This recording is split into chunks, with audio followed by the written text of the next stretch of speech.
So if you're a foster caregiver, you already know how amazing it is to help an animal, right?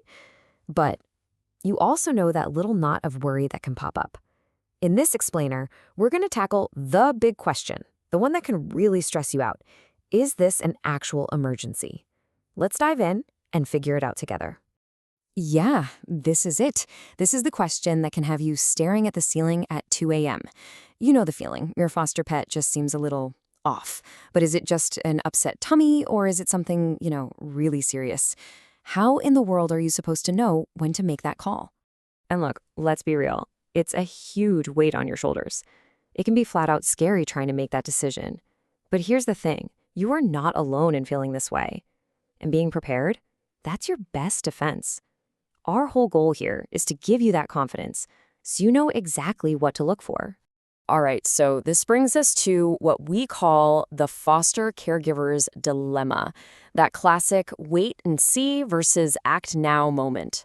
Don't worry, by the time we're done here, you're going to have the right tools for the job. Okay, so here's the most important thing to get right off the bat. You can't recognize what's abnormal if you don't know what's normal.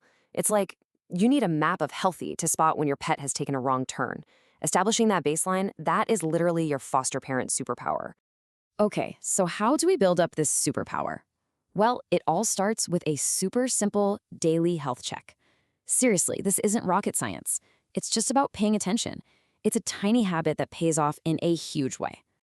And look, this checklist right here shows you just how easy it is. Every single day, just, take a quick mental note. How's their appetite? Are they playful or kind of sluggish? Are they going to the bathroom like normal? And then, just once a week, pop them on a scale to check their weight. That's it. This little routine is your early warning system. It helps you catch problems the minute they appear. All right, now we need to talk about something really important. See, not all emergencies are the same. A broken leg, that's a huge emergency for that one animal. But in the world of animal rescue, there's a type of emergency that's on a whole other level, one that can impact all the animals. We're talking about contagious diseases. So what do we even mean by a population-level emergency?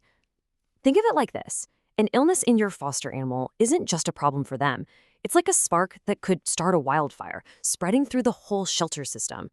And that's why catching these things early isn't just important, it's everything.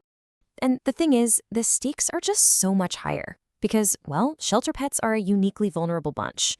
I mean, think about it. A lot of them show up and we have no idea if they've had their shots. They might have been exposed to who knows what before they got to us.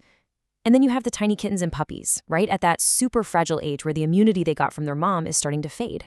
In this right here, this shows you exactly what we're talking about. A positive test for something awful like parvo, that's not just a tragedy for one little pup. Any delay in catching that means the virus could already be silently spreading.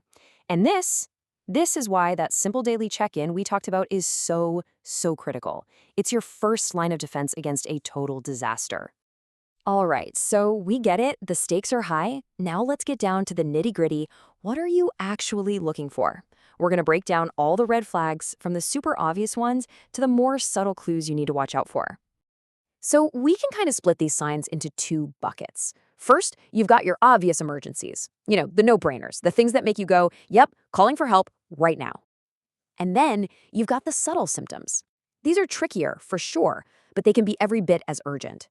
Okay, let's just fly through the obvious ones, because you probably know these. Choking, bleeding a lot, a really bad wound or what looks like a broken bone, total emergency. Any big trauma, like they fell from somewhere high or, heaven forbid, got hit by a car, or if you know they ate something poisonous, those are all definite, immediate, get help now situations. Okay, but that's the easy part. What about the signs that aren't so in your face? This is where that daily check-in we talked about really becomes your secret weapon. So let's walk through some of the most critical, subtle signs you've got to learn to spot. Dehydration is a perfect one to start with because it can be tricky, but you can check for it with two super simple tests. First up is the skin tend test. Just gently lift the skin between their shoulder blades. See how it snaps right back? That's good. If it goes back slowly or stays tented up, that's a problem. Second, the gum check. Just feel their gums. They should be nice and wet, kind of slippery. If they feel sticky or tacky, that's a big red flag for dehydration. Okay, another key number to have in your back pocket is temperature. You got to know what's normal, right? So for both cats and dogs, you're looking for a temperature between 100.5 and 102.5 degrees Fahrenheit. That's the healthy zone. And these as the numbers that should set off alarm bells.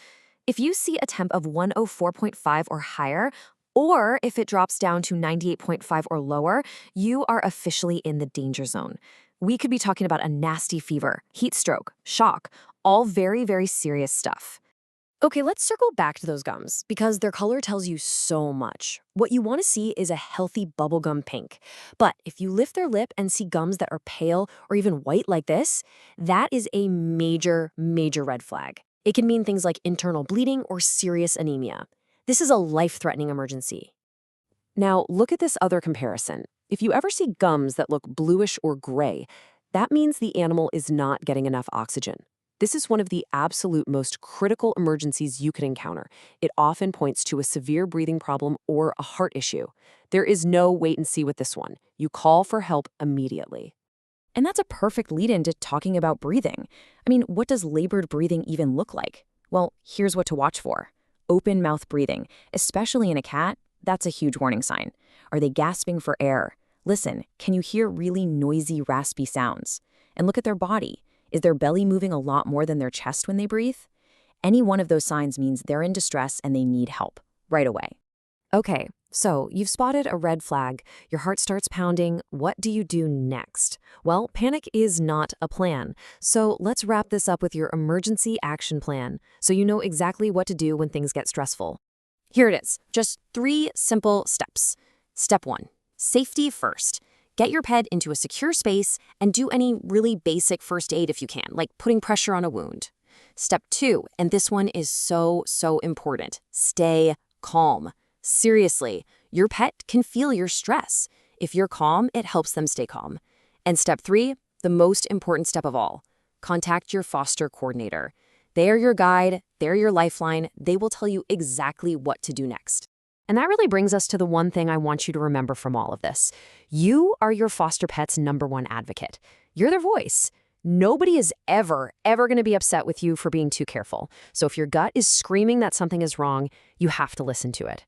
Just remember this, when in doubt, make the call. It is always better to be safe than sorry.